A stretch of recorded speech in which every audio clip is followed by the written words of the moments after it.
Hello everyone. I'm Surbhi Khurana, counseling psychologist at Shritara School of Wellbeing. Before we begin, I have a small request. Please turn on your camera if possible. We've shared this earlier too, but I'll remind you why this matters. जब आपका camera on होता है तो आप automatically ध्यान से सुनते हैं और अटेंशन पे करते हैं and you stay away from distractions happening around you. But when your camera is off, बहुत easy होता है to start doing something else and then you miss out on the flow of the session. Since you've taken out time to be here today, it clearly means this is important for you. So why not give it your full attention? And हमारे लिए भी, when we see you listening, it encourages us to keep creating more engaging sessions like this. Now, for those of you who are joining for the first time, let me briefly tell you about Shritara School of Wellbeing. This was founded in 2019 by Mrs. Shanti Pahwa, who is a retired associate professor from Delhi University and also a life coach. With her vision, Sri Tara became a place where people can find guidance, support, and practical tools to live with more clarity and awareness. At Sri Tara, we are a team of psychologists, counselors, and life coaches. Together, we work with one simple mission to help you experience life in a better way. Whether it's understanding your emotions, dealing with stress, improving relationships, or just learning how to connect with yourself more deeply. We believe that healing starts from within. Now let's talk about today's session, जिसका topic है Self Care Begins Within, a kinder way to begin 2026. Before we begin, just one thing to keep in mind. When we are emotionally overwhelmed, the thinking part of our brain slows down and the survival part takes over. In that state, self criticism becomes automatic. This session is not about forcing self love. This session is about understanding how the mind reacts under stress and how a little self kindness can help the brain settle and think more clearly again. So let's begin that with awareness. Now the question we have received is, मैं 40 साल की हूँ और अब मैं इस नए साल को कुछ इस तरह स्टार्ट करना चाहती हूँ कि मैं ग्रो कर सकूं। तो बताइए मैं इस 2026 को कैसे स्टार्ट करूं? हाँ। देखिए, हम सभी ने 2025 तक जैसा भी जीवन जिया हो सकता है बहुत सहा हो और बहुत दुख पाया हो, या बस एक एवरेज सा कभी दुख कभी सुख पाते हुए जीवन को जिया हो।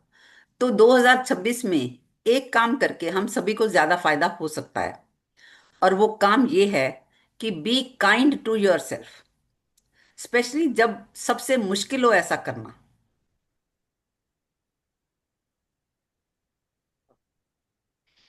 What do you exactly mean by kindness? थोड़ा डिटेल में बताएंगे?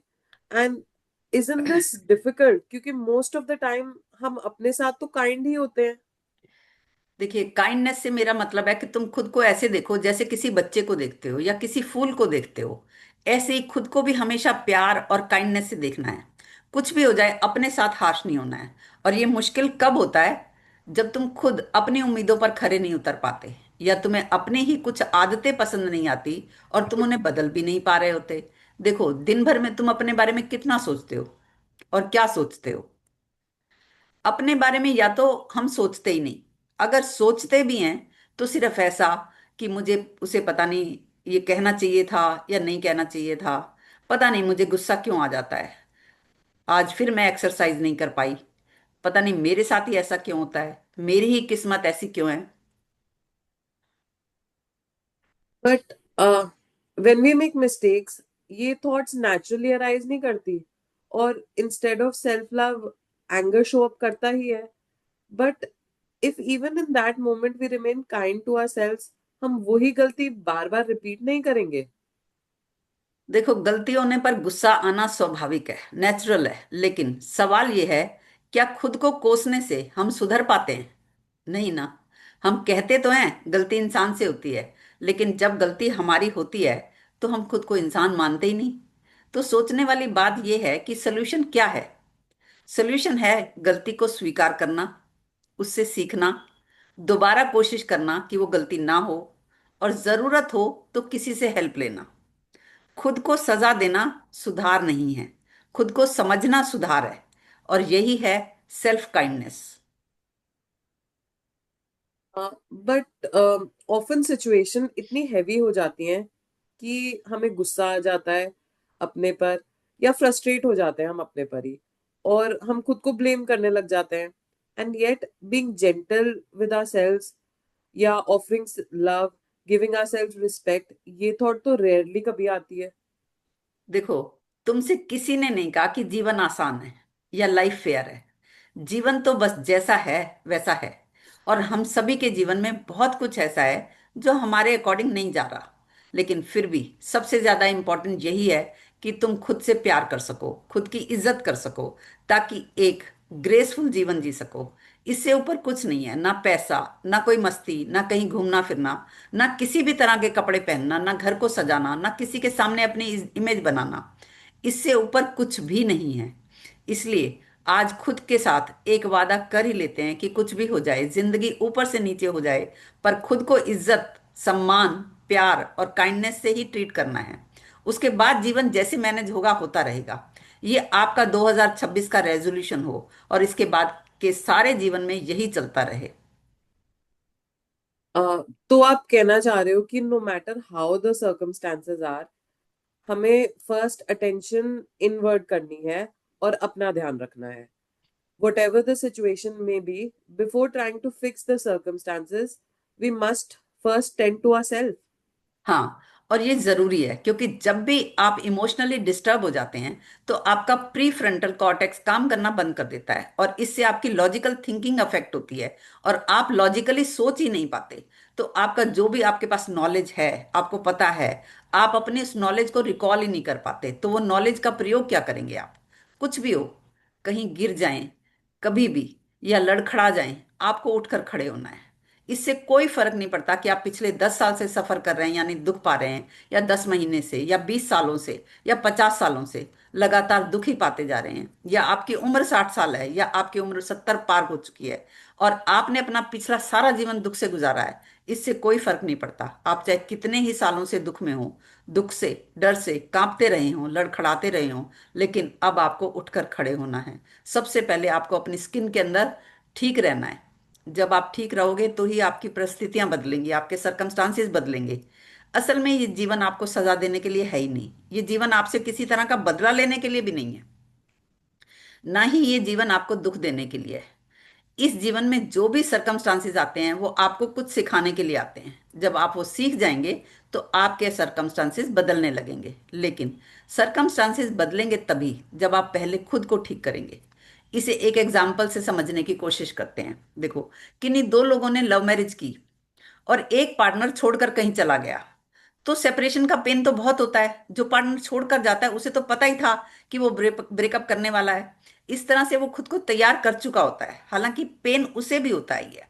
पर दूसरे की स्थिति तो टेरिबल हो जाती है, हृदय विदारक हो जाती है। उसके अंदर विचारों और इमोशंस का तूफान सा चल पड़ता है और वो फिर से उस पार्टनर को वापस पाना चाहता है।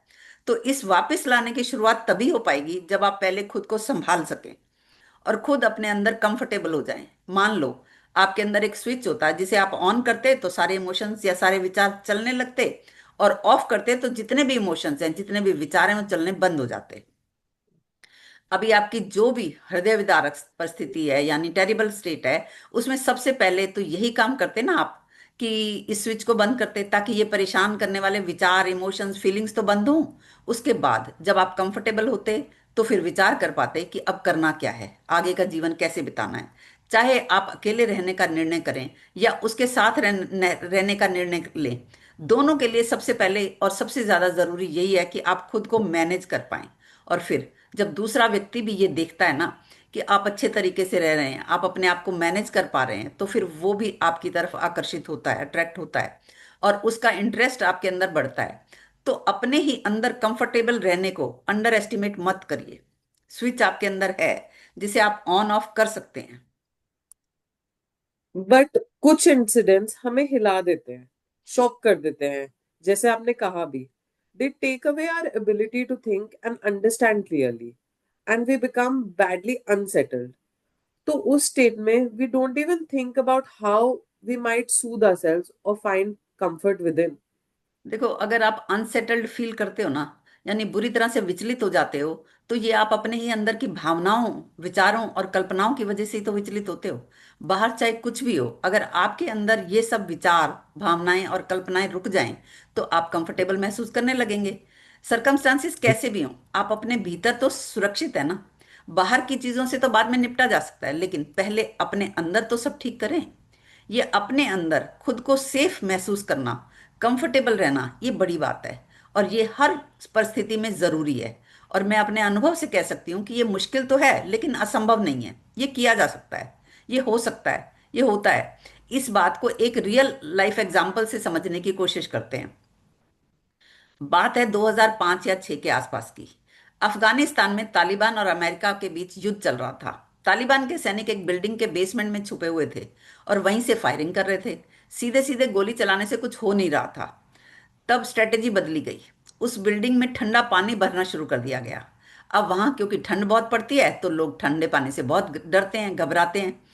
जब वो डरने लगे तो उन सैनिकों ने अपने गले से माला निकाली और माला का जाप करने लगे। क्यों?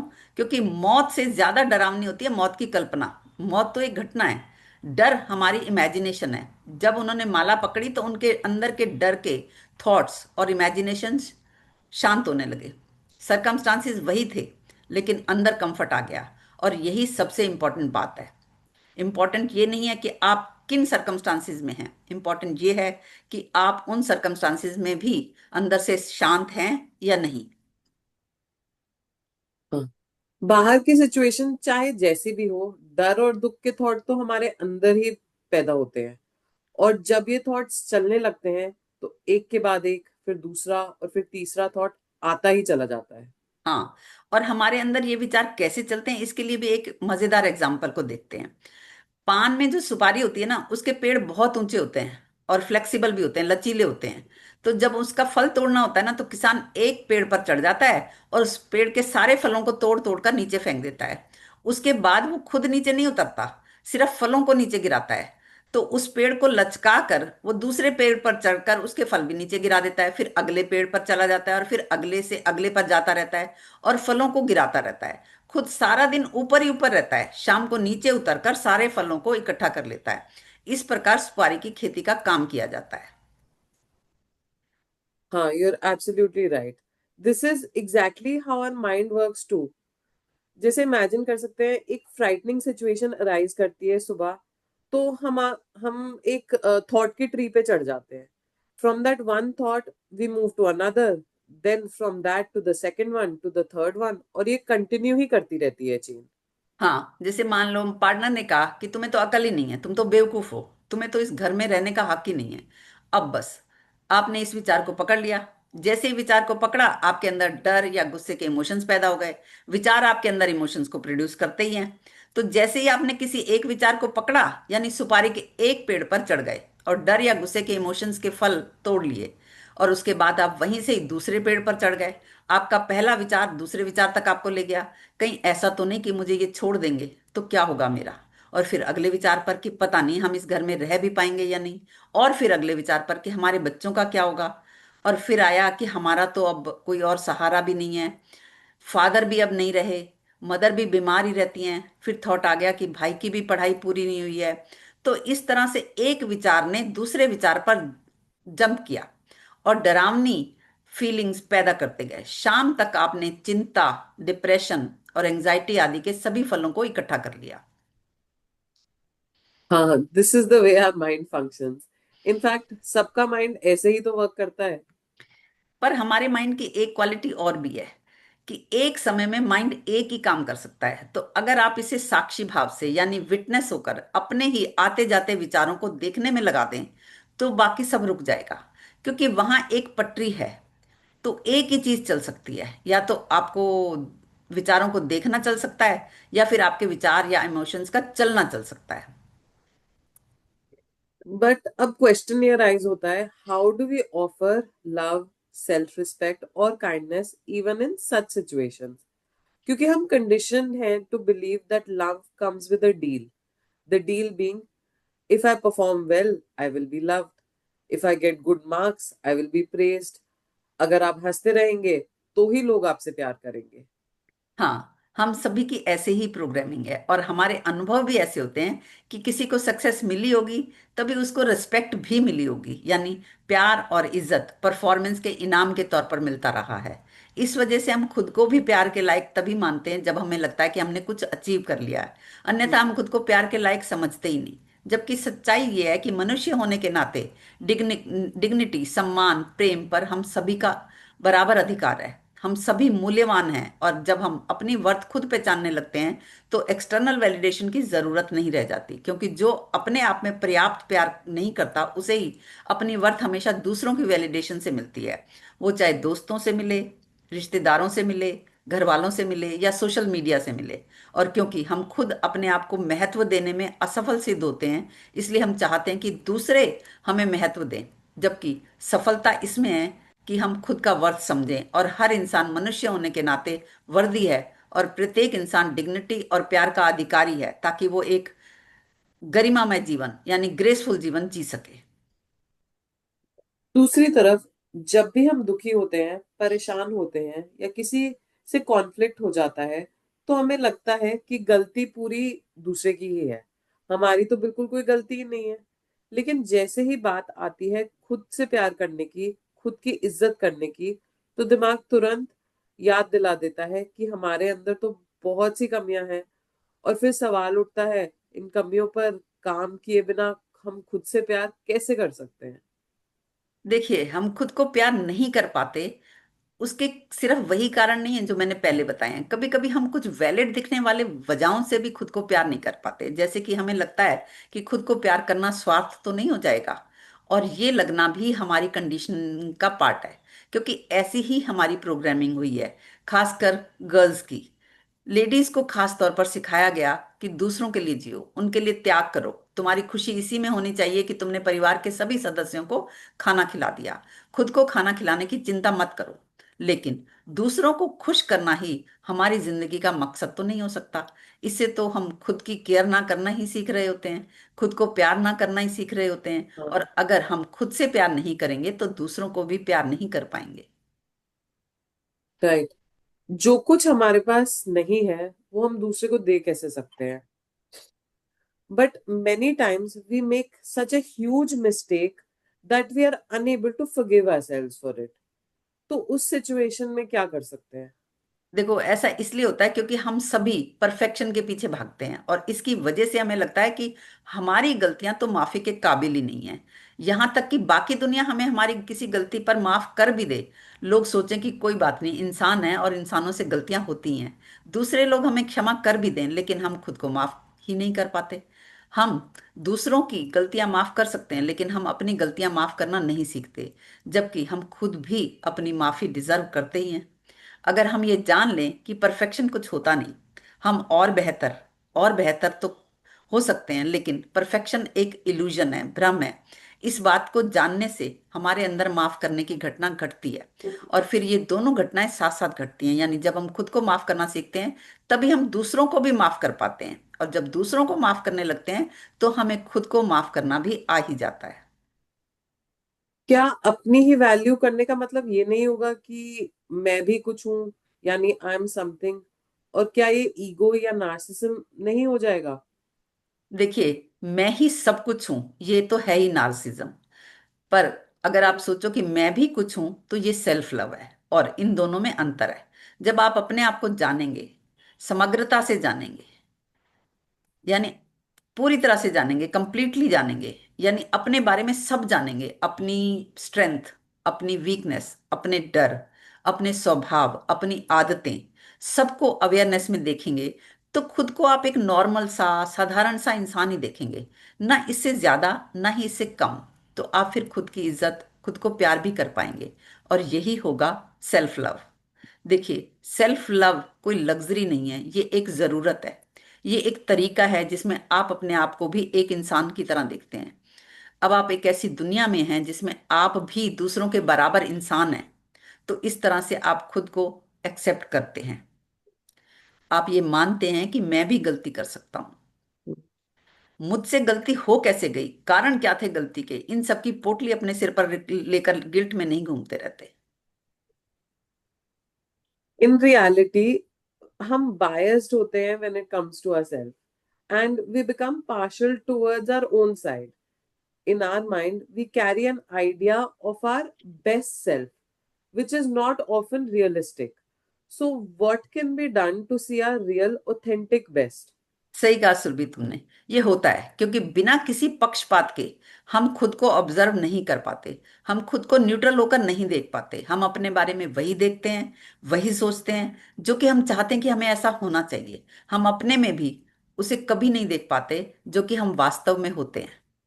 अगर कोई साइंस में गड़बड़ करता है तो कोई ना कोई उसे पकड़ सकता है, लेकिन सेल्फ अवेयरनेस में, खुद को जानने के बारे में, तुम जो भी अपने बारे में कहोगे उसे दूसरा कोई नहीं पकड़ सकता। बाहर की दुनिया में तुम कुछ भी प्रूव करो तो कोई ना कोई रिव्यू करके तुम्हें बता देता है कि ये तुमने गड़बड़ किया है, लेकिन सेल्फ को जानने में तुम्हें कोई रिव्यू करके नहीं बता सकता कि तुम यहाँ कुछ गड़बड़ कर रहे हो, क्योंकि तुमने अपने आप को खुद ऑब्जर्व कर रहे होते हो।